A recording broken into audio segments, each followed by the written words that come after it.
नीचे आप तर्जमा करके चले जाएंगे। अभी कुरान एक ही है, अभी वहाबी चला जाए, सुन्नी चला जाए, एलएचसी चला जाए, दो बंद चला जाए, इनका तर्जमा क्यों अलग है? क्यों तर्जमा मेरे भाई किसी का भी अलग नहीं। मैं आपको बताता हूँ, चलो जब तर्जमे के अंदर कोई ब्रैकेट डाली जाएगी या नहीं लिखा जाएगा तर्जमे के अंदर, या नहीं इस तरह वो समझ लो मौलवी दी अपनी चालाकी है, ठीक है। अगर ब्रैकेट पाई जाएगी ना, ब्रैकेट हो वो ब्रैकेट का मतलब ये होता है एक गल मैं लिख कर रहा हूं, एक गल मैं लिख कर रहा हूं, सारा कोई पूछ लो साजी कुरान पाक ये मैं देखो ए कुरान दी आयत है, चले मैं लिख देना यानी इस तरह या मैं पा देना ब्रैकेट का मतलब ये होता है ये इबारत उत्ते वाले तर्जमे दी कोई नहीं, ओके ठीक हो गया। इन्होंने फिर किया कि जनाब ए रकू दे बारे चे अल्लाह दी कसम एक हदीस बात छोड़ो, मैं आपसे सवाल कर रहा हूं, एक हदीस भी इसमें लफ्ज है ही नहीं। हदीस दी किताबों यार एक मिनट वो मैं बात नहीं कर रहा। मेरे भाई मैं आपको बताता हूं, एक मैं अपनी बात सुना, मेरे भाई मैं आपको बताता हूं, मेरा एक बड़ा कोई हो इमाम जिससे मैंने उस्ताद से पढ़ो, जिस उस्ताद से मैंने पढ़ा है वो एक किताब लिखता है, ठीक है। मैं इधर बैठता हूं, मैं किताब लिखता हूं, किताब लिख के बच्चों को दे देता हूं। मेरी किताब लिखी हुई आप मानेंगे या हजरत इमाम बुखारी की मानेंगे? यार हम तो मतलब मैं बताता हूं, आप हदीस की मानेंगे या मेरी बात मानेंगे? ਅਸੀਂ ਹਦੀਸ ਨੂੰ ਮੰਨਾਂਗੇ। ਤੁਸੀਂ हदीस ਨੂੰ ਮੰਨੋਗੇ ना? ਜਿਹੜੀ ਉਹ ਜਾਉਲ हक किताब है ना वो नईमी साहब ने लिखी है, वो नईमी साहब कौन है? वो साढ़े जा मौलवी हैं, ओके ठीक हो गया। अच्छा उन्होंने हदीस साजी एक मिनट जाओ आप उन्होंने हदीस की किताब नहीं लिखी जे ये उस्ताद भी आखणगे वो हदीस की किताब नहीं है, जो हदीस की किताब नहीं है तो यार असली बात क्यों मानी? असली तो मनना हदीस नु सिर्फ इतनी ही गल है। मेरी गल सुनो, समझ आ गई? कुरान मैं समझा दूं, समझ ते आ गई। मैं समझा हदीस नहीं है ए ਜਿਹੜੀ ਕਿਤਾਬਾਂ ਵੀ ਹਦੀਸ ਨਹੀਂ ਹੈ ਇਹਨਾਂ ਦੇ ਵਿੱਚ ਕੋਈ ਵੀ। ਉਹ ਇਨਕਾਰ ਕਰ ਰਹੀ ਸੀ, ਉਹ ਇਨਕਾਰ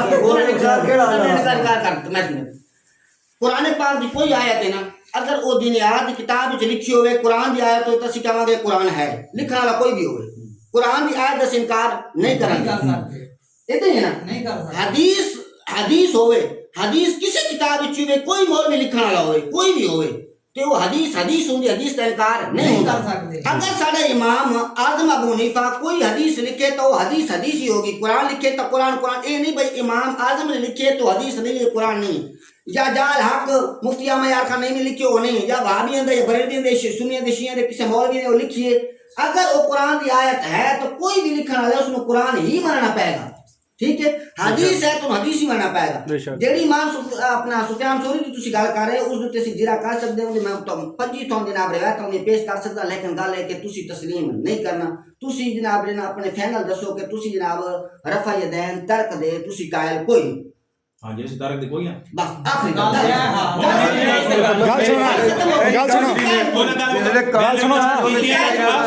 गल सुनो पहले उन्हें शुरू की थी आखिरी मेरा पढ़ता हूं। मेरी गल सुनो बुजुर्गों, मैं तो सेना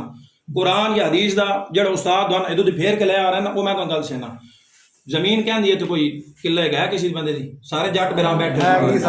मैं जनाब मैना पटवारी दे कोलो उन्होंने मैं आदा नक्शा के करो छाप दे ते ओ छाप के मन देंदा धन मैं आके देना, मैं नक्शा लेके आउंदा धन मैं आके देना, ए जेड़ी जमीन है तुहाडी किला है मेरा बनदा पे तुसी मंदे सो कोई ना दे तुसी कोई ना देनी ना। तुसी की कहोगे असल कागज मेरे बिरा काढो ते साडे कोल असल कागज ले आ ते असि तुहानू दे देवांगे जो दाड़ी बनदी होई तां असि ये आद्यां जे हदीस इस कापी दे अंदर लिखी हुई है तो मैं आदा इस कापी दे अंदरों ना मनो, बल्कि जेड़ी हदीस दी असल किताब है हां जी असल किताब दे अंदरों हदीस विखाओ बे हदीस असल किताब दे अंदर होए रकू दे बारे चो रफल यदैन दे हवाले नाल रकू दे उत्ते जिक्र होए ते फिर तुसी सान दस दो असि भाई मान लवांगे असल किताब तो विखा दो। ए जेड़ियां किताबां जितनियां इंज समझो बे किसी पटवारी ने लिखी अंदर अपने अपने बंदे दे दी इसलिए मान ले तुझे पहले की मैं हदीस नहीं मानते, सही मुस्लिम का आपने इनकार किया है, जाने से इनकार किया है, इनकार है सही मुस्लिम में किसी भी तगड़े किसी भी चुको तो कोई नहीं होता, अपना मन दिखता है अपना मन समझ आ गई है नहीं होता है समझ आ गई है ना नहीं मेरी बात काम तो ये तवज्जो करें, ये जामिया तिरमिज़ी की हदीस किया जिन्होंने इनकार किया है, ये अपना सही मुस्लिम शरीफ है जिसका इनकार किया है, किसने इनकार किया? नहीं किया मेरे बाप की किताब है, हदीस की किताब है, नहीं इनकार किया, शरीफ हदीस की किताब है, ये सुनन निसाई हदीस की किताब है, हमारी किताब है इनकार कीता नहीं किया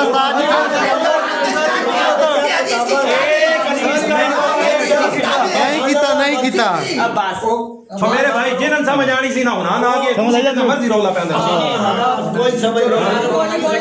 ਤੇਰੀ ਗੱਲ ਦੀ ਸਮਝ ਨਹੀਂ ਆਈ ਹੋਰ ਸਾਰਿਆਂ ਲਈ ਸਮਝ ਆ ਗਈ ਹਾਂ ਚੁੱਕੋ ਇਹਨੂੰ ਸ਼ਰਾਂਦੇ ਦਿਓ ਸਲਾਮ ਕਰੋ ਯਾਰ ਸਾਹਿਬ ਨੂੰ ਟਣ ਲੱਗ ਗਿਆ ਪਾਣੀ ਲੱਗ ਗਿਆ ਗੱਲ ਤਾਂ ਸਾਨੂੰ ਉਦੋਂ ਸਮਝ ਤਾਜੀ ਆ ਗਈ ਜਦੋਂ ਤੁਸੀਂ ਕਿਹਾ ਵੀ ਨਮਾਜ਼ ਹੈ ਅਸੀਂ ਸਮਝਦੇ ਹਾਂ ਜਨਾਜ਼ਾ ਵੀ ਨਮਾਜ਼ ਹੈ ਹਾਂਜੀ ਠੀਕ ਹੈ ਈਦ ਵੀ ਨਮਾਜ਼ ਹੈ ਹੁਣ ਤੁਹਾਨੂੰ ਪੰਜਾਬੀ ਚ ਸਮਝਾ ਦੀ ਜੀ ਜੀ ਮੈਂ ਨਾ ਨਹੀਂ ਉਹਦੇ ਵਿੱਚ ਪੰਜਾਬੀ ਫਰਕ ਹੈ ਕਿਉਂ ਤੁਸੀਂ ਜਦੋਂ ਜਨਾਜ਼ਾ ਪੜ੍ਹਦੇ ਹੋ ਤੇ ਸਜਦਾ ਕਿਉਂ ਨਹੀਂ ਕਰਦੇ ਕਿਹਦੇ ਵਿੱਚ ਉਹ ਹਜ਼ੂਰ ਨੇ ਕਿਹਾ ਮੈਂ ਨਹੀਂ ਕਰਨਾ ਹਾਂ ਤੇ ਫਿਰ ਫਰਕ ਤੇ ਆ ਗਿਆ ਤਾਂ ਨਮਾਜ਼ ਤੇ ਫਰਕ ਉਸਤਾਦ ਜੀ ਹੁਣ ਮੇਰੀ ਵੀ ਗੱਲ ਸੁਣੀ ਇਹਨਾਂ ਆਖਿਆ ਇਹ ਹਦੀਸ ਪੰਜ ਗਾਨਾਂ ਦੇ ਬਾਰੇ ਇਹਨਾਂ ਪੰਜ ਗਾਨਾਂ ਦੇ ਲਫ਼ਜ਼ ਸਿਖਾਇਆ ਸਾਜੀ ਤੁਹਾਡੇ ਮੂੰਹ ਦੇ ਅਲਫਾਜ਼ ਮੈਂ ਕਿਹਾ ਵੀ ਇਹ ਨਮਾਜ਼ ਹੈ ਮੈਂ ਵੀ ਉਹੀ ਗੱਲ ਇਹਨਾਂ ਦੇ ਮੂੰਹ ਦੇ ਲਫ਼ਾਜ਼ ਨੇ ਤੇ ਇਮਾਮ ਸਾਹਿਬ ਦੇ ਮੂੰਹ ਦੇ ਲਫ਼ਾਜ਼ ਨਹੀਂ ਹੈ ਆ ਜਾ ਵੀ ਆਵੇ ਫਜ਼ੂਲ ਜੇ ਤੁਸੀਂ ਵੀ ਕੰਮ ਕਰਦਾ ਚੁੱਕ ਕੇ ਬਸ ਇਹੀ ਅਸੀਂ ਚਾਹੁੰਦੇ ਹਾਂ ਫਜ਼ੂਲ ਕਿਸੇ ਦਾ ਤੰਗ ਕਰੋ ਕੰਮ ਕਰ ਜੇ ਨਹੀਂ ਉਹ ਕਰਦੇ ਉਹਨਾਂ ਨੂੰ ਰਹਿਣ ਦਿਓ ਜੋ ਕਰ ਰਿਹਾ ਸਹੀ ਖਾਓ ਨਾ ਉਹ ਅੱਛਾ ਕਰ ਰਿਹਾ ਹਾਂ ਜੀ ਖਾਣ ਕਿਉਂ ਨਹੀਂ ਮਸਲਾ ਖਾਓ ਨਾ ਉਹ ਭਾਈ ਨੂੰ ਦਿਓ। ਬੰਦੇ ਦਾ ਮਾਲ ਆਪਣਾ ਆਪਣਾ ਲੈ ਉਹ ਭਾਈ ਨੂੰ ਦਿਓ। ਮੈਂ ਤਾਂ ਕਿਹਾ ਮਾਸ਼ਾਅੱਲਾ कोई नहीं रोना नहीं हाँ, बहस नहीं करो ਆ ਚਾਬੀ ਪਾਓ ਜੀ बात तो है बात ਸਾਈ ਬੈਠੋ ਕੋ ਚਾਹ ਪੀ ਲਓ ਨਹੀਂ ਬਾਤ ਦੇਖਿਆ ਸਾਜੀ ਆ ਕੰਮ ਤੁਸੀਂ ਨੂੰ ਸਮਝਾਣਾ ਚਾਹ ਨਹੀਂ ਸਾਹਿਬ ਜੀ ਆ ਨਹੀਂ ਜੀ आज जब ऐसे मस्जिद में आओगे उत्थे भी आओगे इंशाल्लाह वेलकम अंदर कोई ਜਾਂਦੇ ਜੀ ਅੜ ਚੱਕ ਜੀ ऐसा मस्जिद के अंदर नवी बनी ਮੈਂ ਸਮਝ ਗਿਆ ਭਾਈ हाँ समझ गया ਹਾਂ ਉਹ ਹੁਣ सिलसिला सही जाईदा पड़ियो ਮੈਂ ਪਿੱਛੇ ਵੀ ਪਹਿਲੇ ਵੀ ਆਈ ਸਹੀ ਜਗ੍ਹਾ ਤੇ ਆਈ ਤੇ ਆਈ ਹੋਰ ਹਿਸਾਬ ਦੇ ਬੰਦੇ ਭਾਈ ਠੀਕ ਹੋ ਗਿਆ। ਸਾਡਾ ਇੰਨਾ ਕੋਈ ਨਹੀਂ ਉਹ ਕੋਈ ਦਹਲੇ ਹਦੀਸ ਹੈ ਜਾਏ ਕੋਈ ਸੁੰਨੀ ਜਾਏ ਕੋਈ बाल उत्थे भी आओ है तो सारे मुसलमान है ना ਹਾਂ ਉਹਨਾਂ ਤੁਹਾਨੂੰ ਇਹ ਗੱਲ ਕਹੀ ਹੈ ਵੀ ਪਹਿਲੇ ਹਦੀਸ ਮੰਨਦੇ ਵੀ ਰਫਾ ਦੈਨ ਕਰਦੇ ਸਨ ਹਾਂਜੀ। ਫਿਰ ਮਨਾ ਫਰਮਾ ਤੁਸੀਂ ਇਹ ਗੱਲ ਨੂੰ ਮੰਨਦੇ ਹੀ ਨਹੀਂ ਅਸੀਂ ਇਸ ਗੱਲ ਮੇਰੀ ਗੱਲ ਸੁਣ ਮੰਨੀ ਹੈ ਹਦੀਸ ਭਾਈ ਹੈ ਹਦੀਸ ਭਾਈ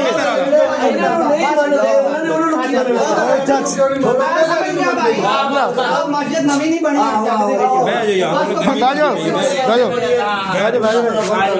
ਹਾਂ ਨਹੀਂ ਕਰੋ ਜੀ ਬਾਜਾ ਅਸੀਂ ਤੁਹਾਨੂੰ ਮਨਾ ਕਰੀਏ ਨਹੀਂ ਮਨਾ ਨਹੀਂ ਜੀ ਕਰੋ ਦੇਖੋ ਨਾ ਆ ਫੜੋ ਜੀ ਕਿਤਾਬਾਂ